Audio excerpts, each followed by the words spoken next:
मातृत्व। जोशी काकू, थोड़ी सी चीनी मिलेगी क्या? जोशी काकू ने दरवाजे की तरफ देखा। अरे पारस, तुम हो? आओ आओ, चीनी है क्या पूछ रहे हो? जब आ ही गए हो तो चाय पीकर ही जाना। अरे नहीं काकू, क्यों बेकार तकलीफ करती है? अरे कैसी तकलीफ? स्वाति, पारस के लिए चाय बना दे। हाँ आई। पारस एक बड़ी कंपनी में मैनेजर था। नौकरी लगने के बाद से ही वह जोशी काकू के पड़ोस वाले फ्लैट में रहता था। उसका कोई अपना पास में नहीं था। वह अनाथ नहीं था, लेकिन अनाथ आश्रम में पला बड़ा था। आगे पढ़ाई करके उसे अच्छी नौकरी मिल गई थी। पारस को अच्छी सैलरी मिलती थी। नौकरी लगे करीब 1.5 साल हो गए थे और वह वही रहता था। जोशी काकू की बेटी स्वाति देखने में ठीक ठाक थी, लेकिन बहुत तेज तर्रार और थोड़ी अकड़ वाली थी। जोशी काकू को तो चिंता होने लगी थी कि स्वाति की शादी होगी भी या नहीं। पारस स्वभाव से बहुत शांत और समझदार था। बचपन से अकेले रहने के कारण वह जल्दी किसी से घुलता मिलता नहीं था। उसी के ऑफिस में काम करने वाली प्रिया से कुछ महीनों पहले उसकी दोस्ती हुई।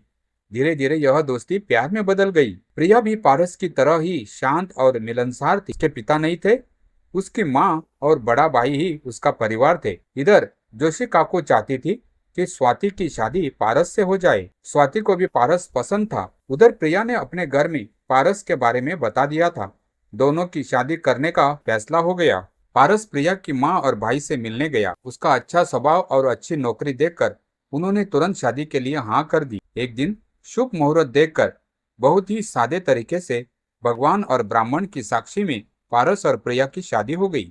पारस की तरफ से कोई नहीं था और प्रिया की तरफ से भी थोड़े बहुत रिश्तेदार ही थे। सबका आशीर्वाद लेकर पारस और प्रिया उसी घर में आ गए जहां पारस रहता था। नए जोड़े को देखकर सोसाइटी के लोगों ने उन्हें बधाई दी। घर पहुंचकर पारस ने दरवाजा खोला और प्रिया से कहा, हमारे घर में कोई बड़ा नहीं है, इसलिए सारे रीति रिवाज नहीं हो पाएंगे, इसीलिए मैं तुम्हारा स्वागत करता हूँ। वेलकम रानी साहिबा, यह कहकर उसने प्रिया का स्वागत किया। प्रिया भी खुशी खुशी घर में दाखिल हुई। तभी जोशी काकू बाहर आई। पारस के साथ दुल्हन को देखकर उन्हें झटका लगा, लेकिन चेहरे पर कुछ न दिखाते हुए बोली, क्या बात है पारस, हमें बताए बिना शादी कर ली क्या? हाँ काकू, सॉरी, मेरा कोई अपना नहीं था, इसलिए मैंने किसी को नहीं बताया और हमने बहुत सादे तरीके से शादी की। मन में बहुत गुस्सा होने के बावजूद काकू ने कुछ नहीं जताया और बोली, अच्छा किया बेटा, बहुत अच्छा किया। फिर बोली, अरे अब अपनी पत्नी से मिलवाओगी भी या ऐसे ही बात करते रहोगे? पारस बोला, अरे काकू ऐसी बात नहीं, ये प्रिया है, मेरी ही ऑफिस में काम करती है, वही हमारी पहचान हुई। काकू प्रिया को गौर से देख रही थी। फिर बोली, अरे शादी करके आए हो और नई बहू का स्वागत करने वाला कोई नहीं। स्वाति, अरे स्वाति, सुनती हो? पारस ने शादी कर ली है, बाहर आओ और हाँ, आरती की थाली लेकर आना, हम ही उनका स्वागत करेंगे। अरे काकू रहने दीजिए, पारस बोला, क्यों आपको बेकार तकलीफ? मैंने प्रिया को सब बता दिया है कि मैं अनाथ हूँ, इसलिए उसे बुरा नहीं लगेगा। फिर पारस ने कहा, ये मेरी पत्नी प्रिया है और प्रिया ये हमारे पड़ोसी जोशी काकू है। प्रिया इतनी संस्कारी लड़की है कि वह तुरंत अपनी चाची को प्रणाम करती है और उनके चरणों में गिर जाती है। इसी तरह पारस भी अपनी चाची के चरणों में गिर गया। अनजाने में ही काकू ने मुझे खुश रहो कहकर आशीर्वाद दिया। बाद में पारस ने प्रिया को बताना शुरू किया, यह आंटी सिर्फ मेरी पड़ोसी नहीं है, वे मेरी माँ की तरह मेरे ख्याल रखती है। तभी स्वाति ये और ये कहते हुए वहां आ गई। पारस ने प्रिया से भी इसका परिचय कराया। प्रिया को देखकर स्वाति की आंखों में आंसू आ गए। वह वहां ज्यादा देर रुके बिना तुरंत चली गई। जोशी काकू भी बड़ी मुस्कान के साथ वहां से चले गए। पारस प्रिया की नई जिंदगी आज से शुरू हो गई है। यहाँ आंटी और स्वाति की हालत ऐसी हो गई थी कि वे न तो बोल सकती थी और न ही इसे सहन कर सकती थी। अगले दिन से उन दोनों की दिनचर्या शुरू हो गई। कार्यालय, घर, सब कुछ बहुत अच्छा चल रहा था। छुट्टियों के दौरान जोशी की चाची हमेशा आकर मेरे साथ बैठती। प्रिया भी अपनी चाची का सम्मान करती है। स्वाति प्रिया से बहुत नाराज थी, लेकिन उसने कभी यह दिखाया नहीं। वे दोनों प्रिया से दिल से नफरत करते थे। उन दोनों के दिमाग में अलग अलग साजिशें चल रही थी। प्रिया और पारस को इस बारे में बिल्कुल भी जानकारी नहीं थी। एक दिन प्रिया सुबह नहीं उठी। जब पारस जागा तो उसने प्रिया को भी जगा दिया। फिर प्रिया ने अपने सिर छूते हुए कहा, पारस, मेरा सिर इतना सुन्न हो गया है कि मैं उठना भी नहीं चाहती। पारस को लगा कि वह दिन भर की कड़ी मेहनत और भागदौड़ से परेशान होगी, इसीलिए उन्होंने प्रिया को उठने के लिए नहीं कहा। वह उठा और तरोताजा हुआ, चाय डाली, चाय लेकर बेडरूम में आया।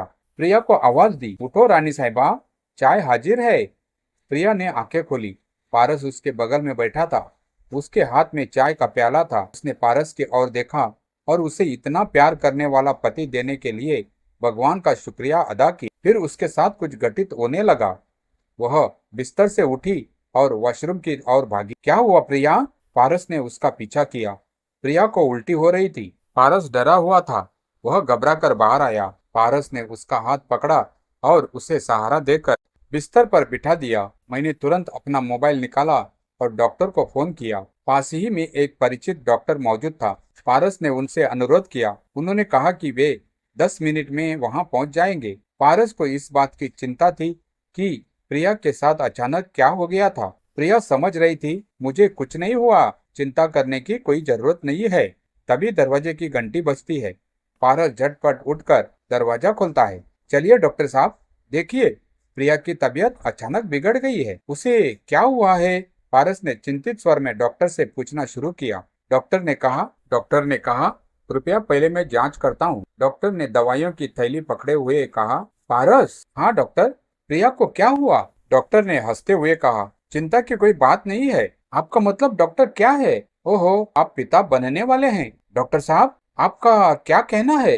पारस इतना खुश था कि उसे समझ नहीं आ रहा था कि आगे क्या कहे। डॉक्टर ने कुछ दवाइयाँ लिखी। मैंने डॉक्टर की फीस चुकाई और उसे दरवाजे तक छोड़ दिया। वह वापस आया और प्रिया को खुशी से देखने लगा। प्रिया शर्मिंदा हो गई, इसीलिए उसने कहा, क्या रानी साहब, अब आप माँ बनेगी और मैं पिता? प्रिया और भी शर्मिंदा हो गई और पारस की गोद में बैठ गई। पारस बहुत खुश था। प्रिया माँ बनने को लेकर बहुत खुश थी। अब से वह सपने देखने लगी। प्रिया को पास खींचकर पारस ने उसके माथे पर चुंबन लिया। प्रिया, सच बताऊं, आज मेरी जिंदगी में मेरे अपने 2 लोग हो गए हैं जिन्हें मैं कभी छोड़ नहीं सकता। दोनों बहुत खुश थे। पारस बोला, प्रिया, आज तुम आराम करो, मैं ऑफिस में बता देता हूँ, मैं दवा लेकर आता हूँ। यह कहकर पारस बाहर निकल गया। तभी सामने से जोशी काकू बोली, क्या बात है, आज ऑफिस की छुट्टी है क्या? नहीं काकू, जाना तो है, लेकिन प्रिया को थोड़ा ठीक नहीं लग रहा, इसलिए थोड़ा देर से जाऊंगा। अरे, क्या हुआ प्रिया को? बीमार है क्या? कहाँ है वो? पारस जवाब देता उससे पहले ही काकू प्रिया के पास जाने के लिए घर में घुस गई। पारस दवा लाने चला गया। काकू जाकर प्रिया के पास बिस्तर पर बैठ गई। अरे प्रिया, क्या हुआ? पारस बाहर मिला, कह रहा था, तुम्हें अच्छा नहीं लग रहा? क्या हुआ? कल तक तो ठीक थी। प्रिया ने शर्माते हुए कहा। अरे काकू, चिंता की कोई बात नहीं, बस थोड़ा सिर भारी लग रहा था और उल्टी जैसा हो रहा था। इतना कहते ही उसने नजरें झुका ली। काकू उम्र दराज और अनुभवी थी। उन्होंने तुरंत समझ लिया। अच्छा ऐसा है। फिर मुस्कुरा कर बोली, अरे इसमें घबराने की कोई बात नहीं, तुम माँ बनने वाले हो। प्रिया बोली, हाँ काकू, डॉक्टर आकर देख गए हैं, वही दवा लेने पारस गया है, ध्यान रखना। इतना कहकर काकू जैसे खुद किसी चिंता में डूबी हुई बाहर चली गई। प्रिया बहुत खुश थी। थोड़ी देर में पारस आया। उसने अपने हाथों से नाश्ता बनाया, प्रिया को दवा और खाना दिया, उसे आराम करने को कहकर खुद फ्रेश होने चला गया। प्रिया बिस्तर पर आराम कर रही थी। कुछ देर बाद पारस तैयार होकर आया और बोला, मैं खिचड़ी बनाकर रख देता हूँ, तुम आराम से फ्रेश होकर खा लेना। मैं ऑफिस जा रहा हूँ और शाम को जल्दी आऊंगा, लेकिन तुम कोई काम नहीं करोगी? प्रिया ने ठीक है कहा। पारस ऑफिस जाने लगा। प्रिया के पास जाकर बोला, अब तुम्हें 2 लोगों का ध्यान रखना है, बाय। यह कहकर वह ऑफिस चला गया। प्रिया बिस्तर से उठी, फ्रेश हुई, बाल संवारने के लिए आईने के सामने खड़ी हुई। खुद को देखकर उसे खुद ही हंसी आ रही थी। मैं कितनी भाग्यशाली हूँ, पारस जैसा इतना प्यार करने वाला पति मिला। अब मैं माँ बनने वाली हूँ, मैं कितनी खुश हूँ। वह खुद से ही बातें कर रही थी। तभी जोशी काकू फिर आ गई। अरे, अभी से काम में लग गई क्या? इस समय आराम करना चाहिए, छोड़ो ये सब। प्रिया बोली, अरे काकू, मैं काम नहीं कर रही, पारस सब करके गया है। अच्छा, तो मैं खाना ले आती हूँ। नहीं काकू, पारस मेरे लिए खिचड़ी बनाकर गया है। यह सुनते ही काकू का चेहरा उतर गया और बोली, अच्छा, बहुत प्यार करता है तुमसे। फिर बोली, लेकिन सुनो प्रिया, ये पति लोग बच्चे होने तक तो रानी बनाकर रखते हैं और जैसे ही औरत माँ बनती है ये उसे पूछते भी नहीं। तुरंत प्रिया बोली, ऐसा हमारे साथ कभी नहीं होगा, क्योंकि पारस मुझसे बहुत प्यार करता है। वो कभी मुझे नजरअंदाज नहीं करेगा। काकू ने मुंह फेर लिया और बोली, तुम्हारा ही सच हो, मैंने बहुत देखे हैं इसीलिए कहा। फिर पूछा, कितने महीने हुए?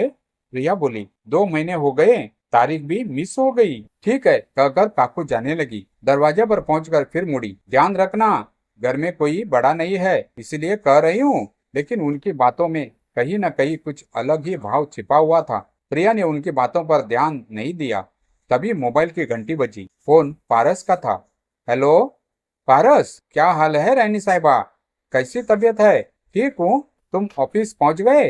हाँ, अभी पहुंचा। सोचा देख लो मैडम आराम कर रही है या नहीं। हाँ, आराम ही कर रही थी। जोशी काकू आई थी, उनसे बात कर रही थी। अच्छा, अब आराम करो।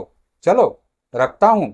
ठीक है, बाय बाय। उधर काकू को समझ नहीं आ रहा था क्या करें। शादी के बाद से ही उन्हें प्रिया से बहुत जलन हो रही थी। उन्हें लगता था अगर उनकी जगह मेरी स्वाति होती तो इतने लाड़ प्यार उसे मिलते। स्वाति भी प्रिया से बस औपचारिक बातें करती और मन ही मन यही सोचती रहती कि प्रिया के साथ क्या किया जाए। मेरी चाची प्रिया बहुत गुस्सा करती थी, वो मुझे दिल से नफरत करती थी, लेकिन इसका कोई फायदा नहीं था। प्रिया कुछ देर घर पर रुकी और आराम करने चली गई। फिर मुझे याद आया, अरे मुझे अपनी माँ को खुशखबरी सुनानी है। उसने अपना मोबाइल फोन उठाया और अपनी माँ को फोन किया। माँ, आप दादी बनने वाली है। प्रिया की माँ भी बहुत खुश थी। माँ ने तबीयती के स्वास्थ्य के बारे में पूछा और कहा, प्रिया, शादी के बाद से तुम मेरी माँ के घर सिर्फ 1 या 2 बार ही आई हो, इसीलिए मुझे लगता है कि तुम्हें 4 दिनों के लिए आकर अपने दामाद के पिता की देखभाल करनी चाहिए। प्रिया ने कहा, ठीक है, जब पारस आएगा तो मैं उनसे बात कर लूंगी। उसने थोड़ी देर अपनी माँ से बात की और फोन रख दिया। बाद में प्रिया को भी यह लगने लगा, वाकई उसे अपनी माँ के घर गए काफी समय हो गया है और वह अभी अभी वहां से निकल रही है। फिर मुझे भी कुछ पैसे मिल जाएंगे। मैं पारस की माँ को मना नहीं करूंगी। शाम को प्रिया ने पारस का पसंदीदा पेय बनाया। पारस आज थोड़ा जल्दी आ गया। तरोताजा होने के बाद दोनों खाने के लिए बैठ गए। बातचीत के दौरान प्रिया ने कहा, मुझे अपनी माँ के घर गए काफी समय हो गया है, क्या मैं 4 दिनों के लिए आ जा सकती हूँ? पारस ने कहा, अरे तुम्हें अपना ख्याल रखना होगा, वहाँ जाकर अपनी माँ को परेशान मत करो। इस पर प्रिया ने कहा, मैंने दोपहर में अपनी माँ को फोन किया था, उन्होंने भी कहा 4 दिन के लिए यहाँ आ जाओ, इसीलिए मैं आपकी अनुमति से आ गई। मेरी माँ ने कहा, अगर मैं तुम्हें अनुमति न दूं तो क्या मैं तुम्हें तुम्हारी माँ के पास जाने से मना कर दूंगा? इस पर प्रिया ने कहा, मुझे पता था कि तुम मना नहीं करोगे। अगले दिन प्रिया ने अपना घरेलू काम जल्दी खत्म कर लिया, क्योंकि पारस ने उसे कल ऑफिस में उसके बारे में बताया था। आज प्रिया ने फिर फोन किया और 4 दिन की छुट्टी ले ली। पारस और प्रिया एक साथ चले गए। तभी मेरी चाची दरवाजे पर मुझसे मिलने आई। ओ प्रिय महिला, आप सीधा ऑफिस? कहाँ गए थे? 4 दिन आराम करें। इस पर प्रिया ने कहा, नहीं चाची, मैं ऑफिस नहीं जा रही हूँ, मैं अपनी माँ के घर जा रही हूँ। बहुत समय हो गया है ना। जी हाँ, आने जाने के बाद माँ को बेहतर महसूस होगा। और हाँ, पारस की चिंता मत करो, मैं यही हूँ, हम सब खाना खा लेंगे, आप आराम कर सकते हो। जी आंटी। इसीलिए पारस और प्रिया दोनों चले गए। चाची खुश थी। भगवान ही जाने उनके दिमाग में क्या चल रहा था। आगे का भाग 2 में।